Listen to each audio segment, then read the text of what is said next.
Hello and welcome to Views on News. I'm your host Rafi Iqbal, and in today's show we'll be talking about the sham elections in Indian illegally occupied Jammu and Kashmir. With regards to that, we know the elections are being held after a decade. They'll be held in 3 phases, and one of the phases just started off today. If we go to the backdrop of these elections and the political situation in Indian illegally occupied Jammu and Kashmir, we'll have to go back till 2019, and even before that, when Indian illegally occupied Jammu and Kashmir had a special status of partial autonomy.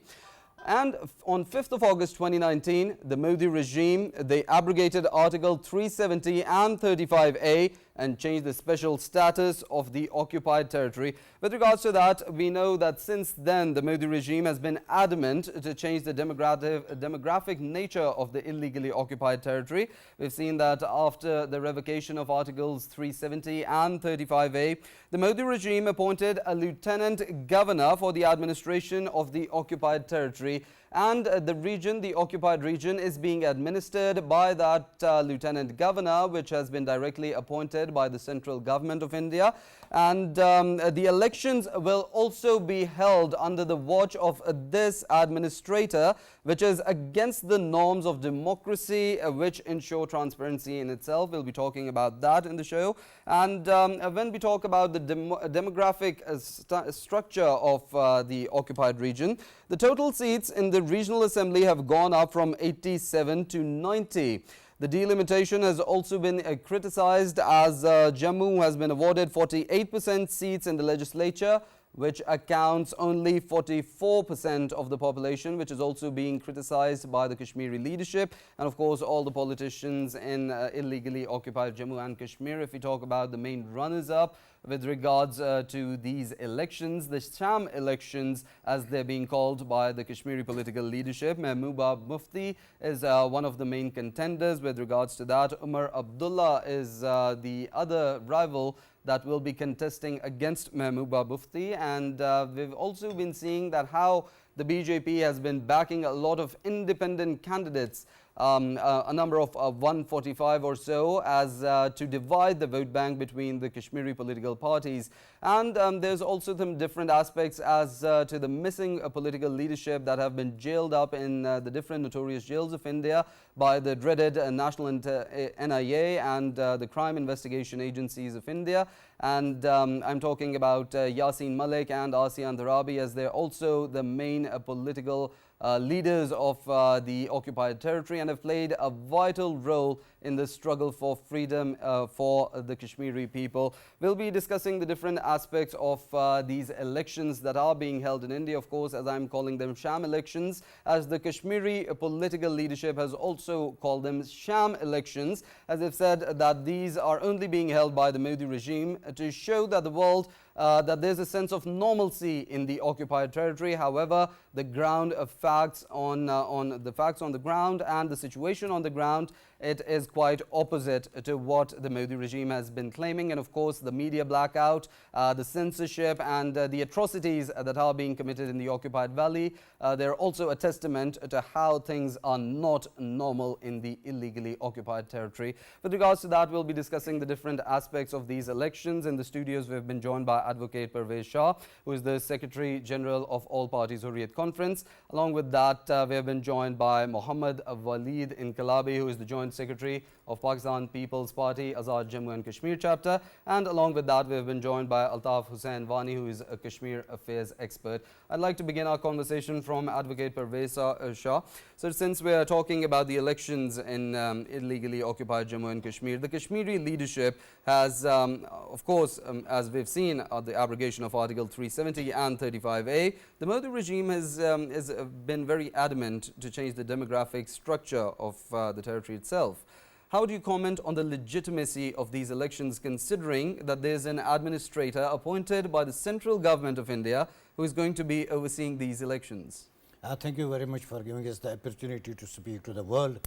I thank you on behalf of All Parties Hurriyat Conference. All Parties Hurriyat Conference started 2 days before we had a crowded press conference in Islamabad, where we have clearly mentioned that whether these elections have any relevance or not. Because there is article under UN Security Council Resolution 122 of 1951. It is clear that any assembly constituted as a result of these elections have no authority to decide the right to self-determination of the people of Jammu and Kashmir. So these elections have no relevance regarding the resolution of the Kashmir issue. At the same time, as you have clearly mentioned, that this is a one-sided election. You can say this is a fixed match. The political parties who are contesting the election, they have been contesting in the past also.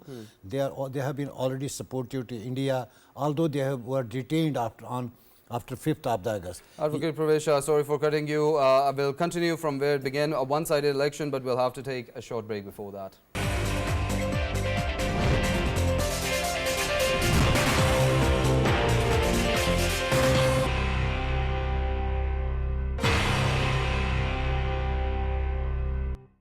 Welcome back. We'll start off our conversation from where we left it. Advocate Parvez Shah, you were commenting on how it's a one-sided election. This is a one-sided election because all the political parties who are contesting at this time election in occupied Jammu and Kashmir, they already believed in this constitution of India and have been contesting elections previously, although they were detained on 5th of August by the Indian government. When we see their statement 5 days before, this was the Mahbooba Mufti who stated that this assembly has been turned into a municipal corporation. I'm not going to contest this election. The Farooq Abdullah, Umar Abdullah, he said this will be a rubber stamp without any authority. Even Congress stated that this is a fraud election. I don't know how they have been persuaded or motivated to contest these elections, but at the same time, the genuine leadership, which represents the people of Jammu and Kashmir, aspirations of the people of Jammu and Kashmir, that is all parties Hurriyat conference. You have put them behind the bars. At the same time, there is more than 1 million army who have been threatening to the people for the last 2 days. If they do not go to the polling stations, they will be put behind the bars. The Public Safety Act will be activated, Unlawful Activities Act will be applied upon them. So this is an engineered election. Even there is a statement yesterday, and the most relevant partner in these elections is Sajjad Ghani Lone. He said these elections are being this process is being monitored and done by the Indian intelligence agencies. So he has no faith on these elections. So this is not the first time that India is conducting this election. Since 1955, there have been, this is the 13th election in Jammu and Kashmir, but nothing changed on the ground. So by this election, what do we want to prove? They just want to impress upon the world that there is a normalcy, there is peace, but however, what kind of peace you see in Indian occupied Jammu and Kashmir, that people were forced to go to the election polling stations. They imported, as you earlier mentioned, that 4.3 million domicile certificates have been already issued by the government of India to non-state subjects. And in these elections, they are also going to cast the vote. So you itself see that what will be the credibility of this election and how international community is going to accept it. And at the same time, neither you allow any NGO, any international NGO or any foreign observer to observe these elections, whether they are fair, whether they are transparent or this is a fraud. So this is another fraudulent exercise by the government of India. So I think it will not make any difference on the freedom movement, which is continuing for the last 35 years in Jammu and Kashmir. And the leaders who are behind the bars, APHC leaders, even they were forced. Even I will just quote one example, that is Mian Abdul Qayyum, who is the president of the High Court Bar Association. Few months back, he was released from the jail on this condition that he will not plead any case of any freedom fighter in the court of law. Although he is of old age, he remained silent, but secondly, he was then forced that he should participate in the election, but he preferred to go back to the jail, but he did not sign any kind of such agreement and did not participate in the election. Any person who is not going to participate in the election, he has to go behind the bars. So there are 4 or 5 factors which are important in these elections. Number one, the imported voters brought to occupied Jammu and Kashmir, the coercion to bring the voters to the polling stations. Thirdly, only those political parties are contesting who believe on the Indian constitution. Right. I'd like to include Altaf and Wani in the conversation as well, as he's a Kashmir affairs expert, and we're talking about the sham elections, as the Kashmiri leadership has been calling those. With regards to that, how would you term the legitimacy or the transparency of these elections? As we know, the Modi regime has appointed a lieutenant governor in the region to administer the region. The police is under his control. He has a lot of administrative affairs in his hands, and he'll also be overseeing these elections. And also, as Advocate Parvez Shah mentioned, that there's a lot of voters that has been brought in from outside the valley, which will be voting in these elections as well. How would you comment on the democratic norms and the legitimacy and transparency of these sham polls?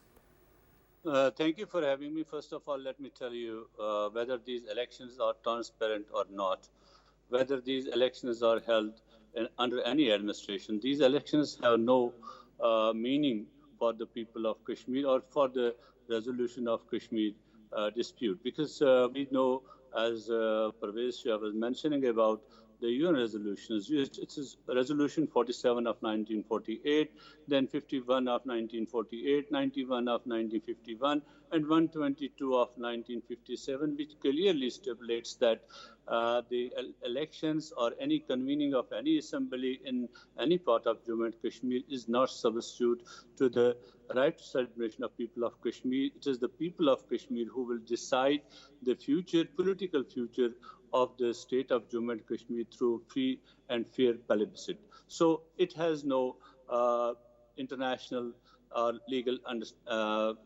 standing because of these resolutions, which are for the in the supreme body in the UN Security Council has agreed upon these resolutions, and India and Pakistan, both countries, have agreed upon them. So these elections have no relevance to the right to celebration of people of Jammu and Kashmir.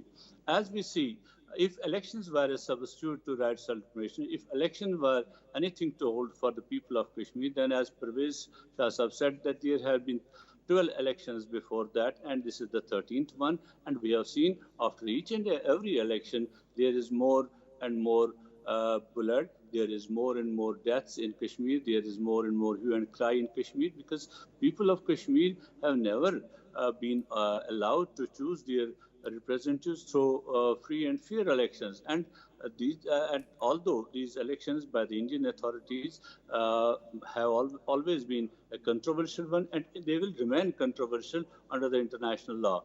Under the local circumstances, what we see at present, we have seen it in past also, because elections have been rigged, and then people were forced to take other recourses for the freedom after failing to see that there is nothing coming up through democratic ways, and so they resorted to other means. And that is the clear message this time also, as we have seen that Indian government has chalked each and every space of political what I can say expression through peaceful means by the people of Kashmir. What you see on the streets of Kashmir at this time, some people question it, that people on streets on Kashmir, this is also an expression against India, because the people were not allowed to speak in the streets. They were not allowed to talk after the abrogation of Article 35A, after the abrogation of Article 370 and 35A, and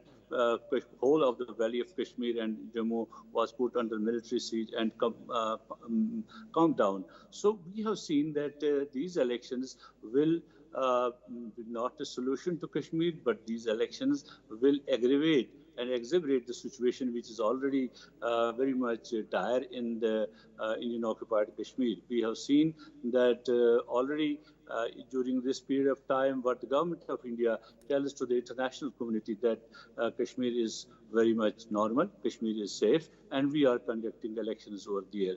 First of all, international community must know that these elections are not substitute to right celebration, and they know it very much. Today I had an interaction with the High Commissioner of the human rights, he also mentioned about Kashmir when I told him that Kashmir situation. He said, unfortunately, we have no access to Kashmir. That's why we are.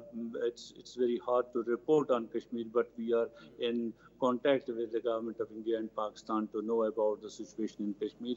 But India doesn't agree to give the access to Kashmir. It's the highest office of the human rights which has not been given the access to the Indian occupied Jammu and Kashmir by the Indian government. But what India preached outside, there is normalcy, there is development, all that. If there is normalcy, why there are about 100,000 Indian troops in Kashmir? If there is normalcy, why UAPA, Armed Forces Special Power Act, Public Safety Act, draconian laws are enacted there? If there is normalcy in Kashmir, why you are putting more and more troops in Kashmir? If there is normalcy, why you are using mercenaries in the areas of Poonch, Rajouri, Katwa, Riyasi, and other places to subdue the people's resistance for self-determination? If there is normalcy in Kashmir, why you have put all the orders, all the powers in the hands of Lieutenant Governor, who is a nominee of Delhi, because Delhi wants to control Kashmir through its by themselves, and they have invested all the powers have been granted to the Lieutenant Governor, and that means the central government, the Indian government, will directly rule Kashmir. And these people who are contesting the election, they will be there just rubber stamps, because the military, the police order, all the other orders, the public order, and appointment of judiciary, all these powers are now with the Lieutenant Governor.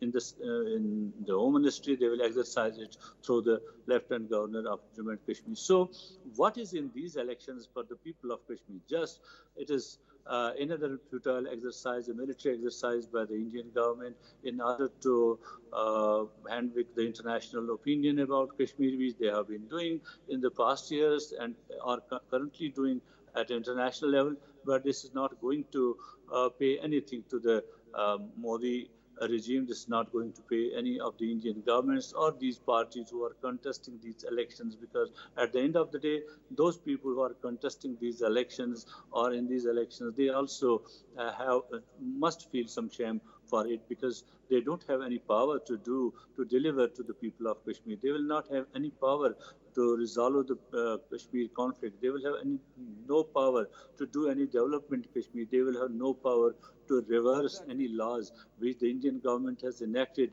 from 2019 till date. So what for these elections are? This is just an exercise which the Indian government is doing, carrying over there, and they will do it, and they will go for it. But the only thing the man will, what will be the outcome of these elections after these elections are held? What will there be peace in Kashmir? I say no, because already we have seen after every election, we have seen more and more bloodshed in Kashmir. We have seen more and more uprising in Kashmir, and I am sure that the people of Kashmir have decided they will not give up until they get their right, that is right to self-determination. India should not be misled by what. Definitely. Altaf and Wani, there's another angle that comes to mind when we talk about, and how you've also talked about, there's restrictions on the power that the legislature is going to have because of the appointment of the Lieutenant Governor. With regards to that, what political solution do you think the Kashmiri leadership is going to have if they want to address this issue of the powers of being curbed down of the political leadership, the legislature, and they being given to the Lieutenant Governor? And even though these elections are going to be held, even if there's a legislature that's going to be appointed, it won't have any much difference, as the administrative is going to be with the Lieutenant Governor. And secondly, how would you comment on as you also mentioned, there's a lot of leadership that is not taking part in these elections. We have the examples such as Asian Darabi, Yasin Malik, and the list goes on. It's an exhaustive list. Those were jailed by the Indian authorities in false and fabricated cases, and now these elections in the occupied territory are being held without their participation. How would you comment on both legs of these questions?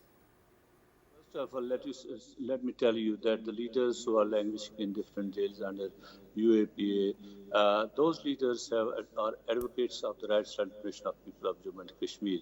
Those leaders advocate that they will contest the elections only under the UN auspices if they are held, not under the Indian Constitution. So we don't accept Indian Constitution. Those leaders do not accept Indian Constitution.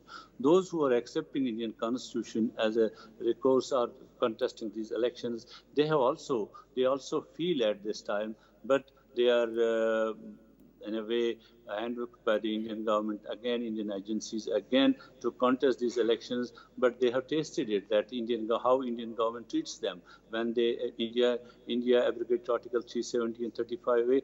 They did not take any of these leaders, any of these people who are contesting the elections into the confidence when they abrogated articles. And similarly, when the government of India did shift all the powers to the Lieutenant Governor, they did not ask any of the leaders about it. We are going to do it. So the government of India is doing everything to extend their agenda in occupied Kashmir.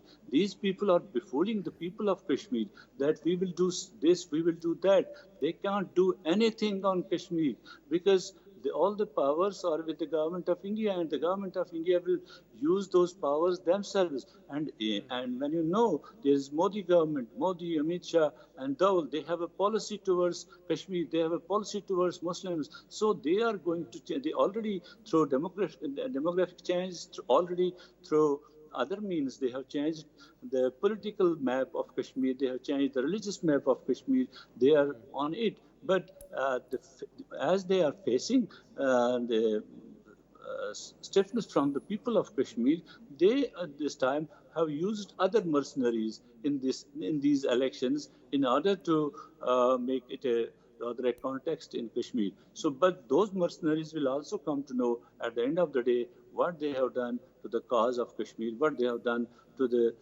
rights of the people of Kashmir, because they are not in a position to do anything positive in a way to reverse all those laws, to reverse all these abrogation, and to reverse those domiciles which Indian government has already given to the non-state subjects, by which, as Parvez was telling you, that those people will vote, and already 1/4 of the voters, half of the voters are from now the outside India. So this says everything. But BJP's agenda in Kashmir is to have the elections and then to have a Hindu chief minister and Hindutva in Kashmir. That is a distant dream of Indian government, which they have been for which they have been doing the engineering right from 2014 onwards. But till date, they seem that they are failing to do it, so they are using other mercenaries for that. In the region, but of course it's failing desperately. As of course the resistance that the Kashmiri people have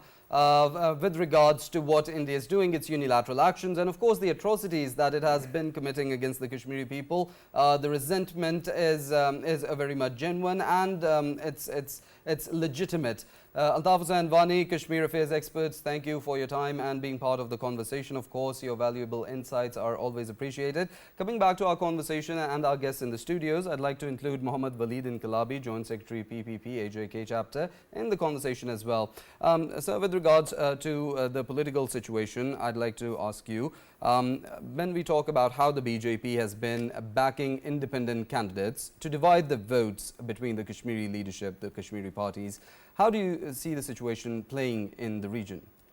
First of all, thank you so much for giving us time to express our opinions and interacting with the people. The BJP, I believe, has always been a very, it's been a fascist party and a government, and it hasn't been the true voice of the people, especially if we talk about the Kashmiri people. So the BJP has already, as you have seen in the general elections, how they have manipulated the elections as giving voice to the people of Kashmir, which in reality we all know that it's not the true voice. So the BJP, I believe, it's at the moment it's trying to give a narrative that they have they are the voice, or they are in fact trying to become a voice for the people of Kashmir, when in reality, me being a Kashmiri as well, and we migrated in the 1947s from the Indian occupied Kashmir to Azad Kashmir at the moment, which we call the Kashmir, which is in the part of the Pakistan. We believe that the BJP is not the true voice of the people of Kashmir, and the people of Kashmir, as per the UN resolutions, have their own voice. As the Pakistan People's Party, as being a spokesperson of the party, we believe that the Kashmiris have their own voice. They have the right to have a plebiscite, and the people should have their own right to vote for the person or the country or the party which they we as being a part of Pakistan and the Kashmir, we believe that the Kashmiris have their own voice, and they should have a referendum or a voice for their true rights. And the BJP, in fact, has a very harsh and stringent, you can say, a narrative, which we don't believe that it represents the true aspirations and how the Kashmiri people feel about it. So I believe that the revocation of the special status of AJK, occupied Kashmir, the revocation of that, I believe that it is a very big slay on the rights of the people. The heavy militarization at the moment which is present in Kashmir, I believe their primary freedoms is not being allowed. They're not being allowed to represent or experience their primary freedoms as well. So the BJP, I believe, in Kashmir at the moment, how they have been able to have a large mandate, I don't think that they could have the same say or the same representation in occupied Kashmir. Definitely. With regards to that, Advocate Parvez, how would you comment on, of course, we've seen how the BJP has been backing independent candidates in the region. Of course, it is being said by the political experts and many in Kashmir, the voices are coming from Kashmir as well, that it is being done to divide the vote bank. How do you comment on this as a political maneuver by the BJP? You see, first of all, I would like to say that you just go on the slogans, what those candidates who are contesting election in occupied Jammu and Kashmir, they are talking about the dialogue between India and Pakistan. They are very cleverly playing. At the same time, they want that there will be a Kashmir resolution if we win. I am talking of the regional parties. They are knowing this fact until and unless we touch the sentiment, this sentiment of the people, nobody is going to cast the vote. In those few of the Kashmiris who have been forced, who are being forced to polling station, they are very clever. They identify where we have to vote. They know if voting to BJP means that to bring India, bring BJP to in power, who will give the stamp what they have done on 5th of August from that legislative assembly. And this is the intention of the BJP, that if they will get majority of the seats from Jammu, and then they will influence those who are independent candidates, and definitely they will constitute the government, and they will affix the stamp on that act which was done on 5th of August. So the Kashmiri voter, although he is being forced, he is very intelligent. He will not vote them. He will definitely, this is another mode of resistance. As we've seen the literacy rate in Kashmir as well, it's an all-time high. This is another way of resistance. They will definitely, even if they are forced to policy, they will not give vote to the BJP, they will give vote to the regional parties, knowing that although they are not pro-Pakistan, they are not pro-freedom, but they consider them as a lesser evil as compared to BJP. This is the strategy of the BJP. And on the other hand, Kashmiris have devised a strategy that they have to stop BJP at any cost. Now the question is that whether BJP succeeds or not. So far, since morning I have been in contact in occupied Jammu and Kashmir, being the representative of the all parties Hurriyat conference. What feedback I have brought from occupied Jammu and Kashmir, that armed forces were frisking the people, they were asking the people that even they vote to any party, but they have to go to the polling stations. And they were just seeing the marks on the fingers, whether they have costed their vote. Because BJP it is a two-pronged strategy on the part of the BJP. Number one, the formation of the government, and at the same time to convey a message to international community there is peace, and people have participated in these elections, and there was a vehement majority, because they have raised it, as you see, in last elections, there was the total voting poll was 54%, and at the present time it is 56, 57. Because today, at the last election, same was the position that people were forced to the polling booths, and at this time, besides forcing, the non-state subjects are brought to the, and you will see that there are Banglas, the people are celebrating. These are not the Kashmiris, these are those non-Kashmiris who are brought in the buses and who celebrated and given impression. So the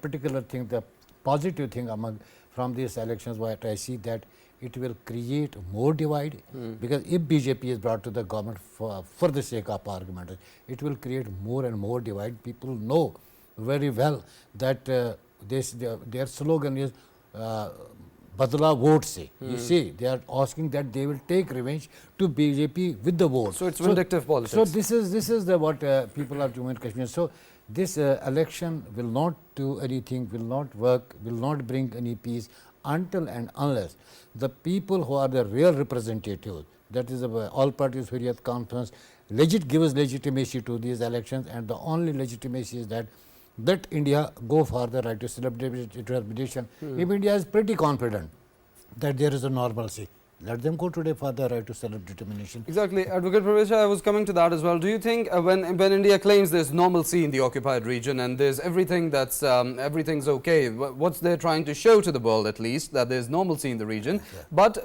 with regards to the elections, as you've already said, all of the political leadership taking part in the elections, they're under duress from the Modi regime. Yes, they're taking part in these elections under duress.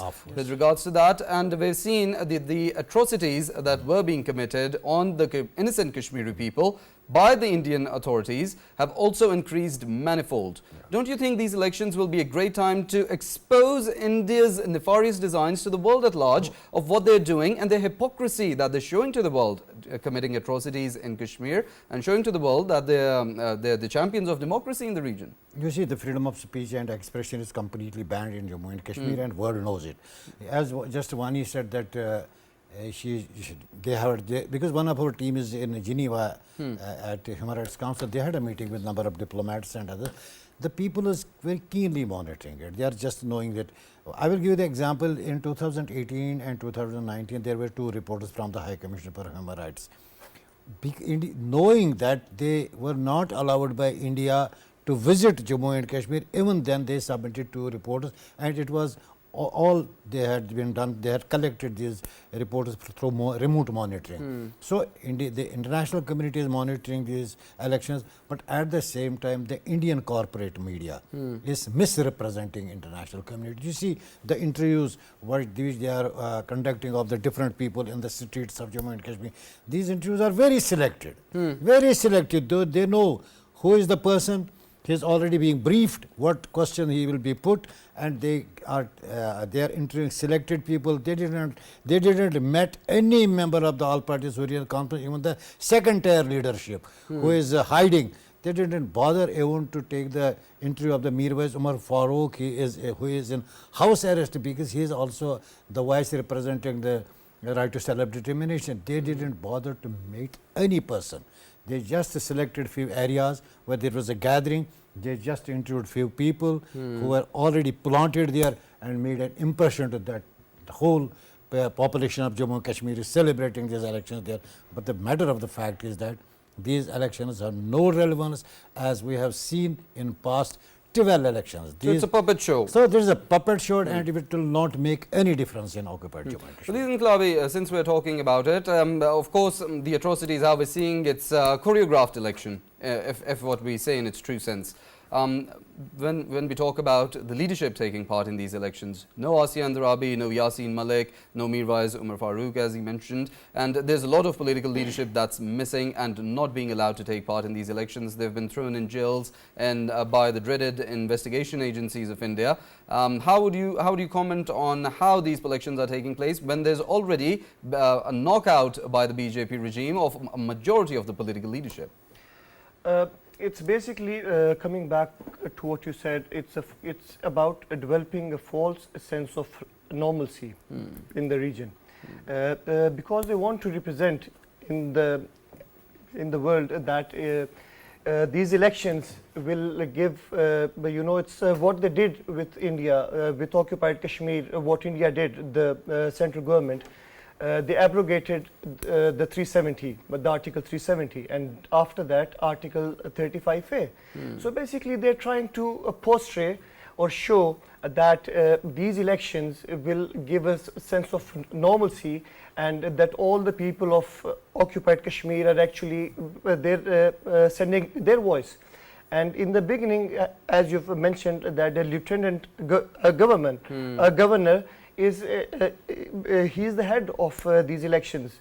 So I don't think that these elections will represent the freedom which is suppressed by India, or these elections will negate the false sense of normalcy which they're trying to portray. I think that the legitimacy the legitimacy of these elections is also questionable, because these elections it's contradicting the claims of the democratic progress, because the stringent security measures which have been taken, the curfew, the random checks of the security, after that the military, how heavily the military is bombarding at the moment, it's bombarding the occupied Kashmir.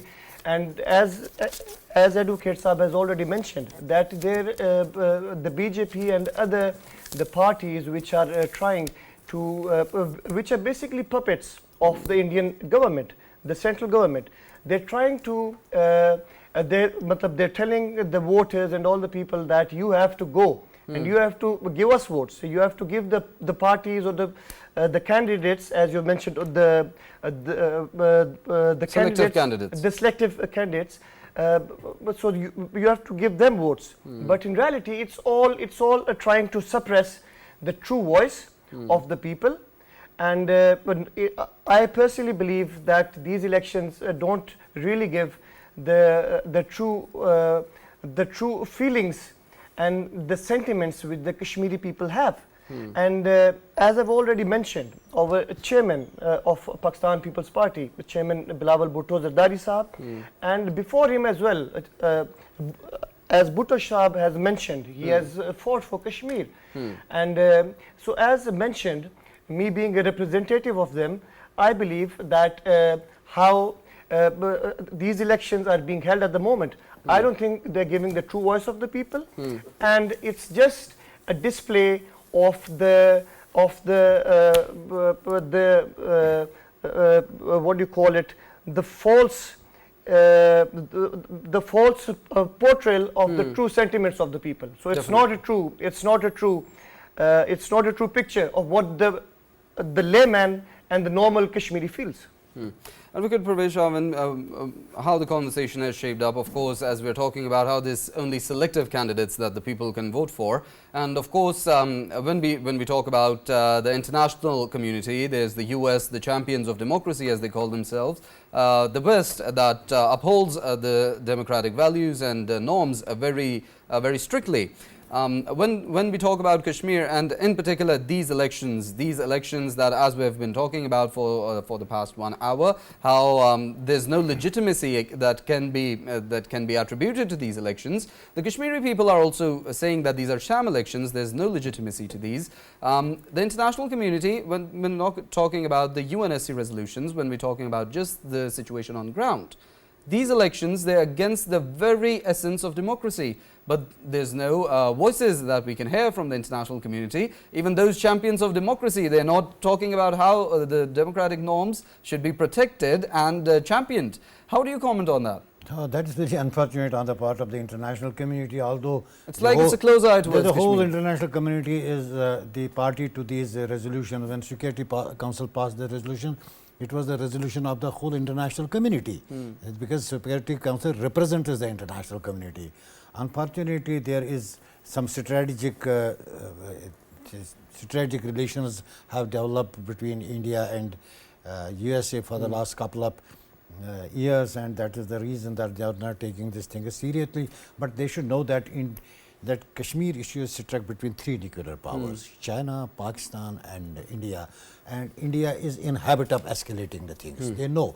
any time this Kashmir situation, this is a bone of contention between India and Pakistan is not going to give up this issue because it's the issue of its national interest, it is the issue of its survival. So there is an apprehension that any time the situation will trigger and there will be escalation between India and Pakistan and China, and there will be a devastating war. So international community should realize that people of Jammu and Kashmir, well, they are not ready to live with India, then we are not ready to surrender their right to self-determination. They have to take the cognizance of what is happening in Indian occupied Jammu and Kashmir.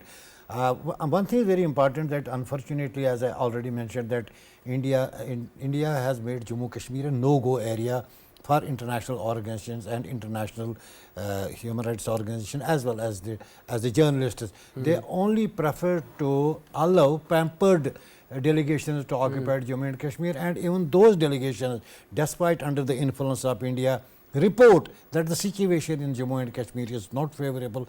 Even we have the resolutions from the OIC, even we have the reports of the Human Rights Highest Council. militarized zone in the world. We have that this is the most militarized zone where one army man is standing against the 8 Kashmiris. You just see 8 Kashmiris are standing and there is a one army man. How it is possible that he will not force them and they will not go to the polling station and they will not cast the vote? But we have the hope, because we have never given the hope, because the people of Jammu and Kashmir are adamant, rather they are convinced that one day international community will come to their rescue, because if we believe on the democracy, if we believe on the civil rights, and the day China will lose its patience, we think we will get our freedom. Of course, with that's some very important points that were raised, and of course that sums up that conversation that we had regarding the sham elections in Indian illegally occupied Jammu and Kashmir. Of course, Pakistan has always diplomatically and morally supported our Kashmiri brethren, and of course the Kashmiri people's aspirations and their determination, they should never lose hope, and of course Pakistan also supports them. There's a lot of countries that support the Kashmiri freedom movement, and of course, as the UNSC resolutions say themselves, a plebiscite should be held and the right to self-determination should be given to the Kashmiri people. But of course, we see India ignoring and blatantly violating the international norms and democratic norms when we talk about occupied Kashmir. And of course, India needs to change its course of action and give the people their due and legitimate right. And of course, as we can talk about these elections as much as we can, but as the Kashmiri leadership has been also saying, the political experts have also been saying, and the Kashmir experts have also been saying, these are nothing but sham elections and just a puppet show. With that, I'd like to thank all of our guests: Mohammed Waleed, Inkalabi, Joint Secretary, Pakistan People's Party AJK Chapter; Advocate Parvez, Shah, Secretary General of the All Parties Hurriyat Conference; and Altaf Hussain, Wani, Kashmir Affairs expert, who had joined us on Skype. With that, we conclude Views on News for today. See you same time tomorrow. Till then, take care.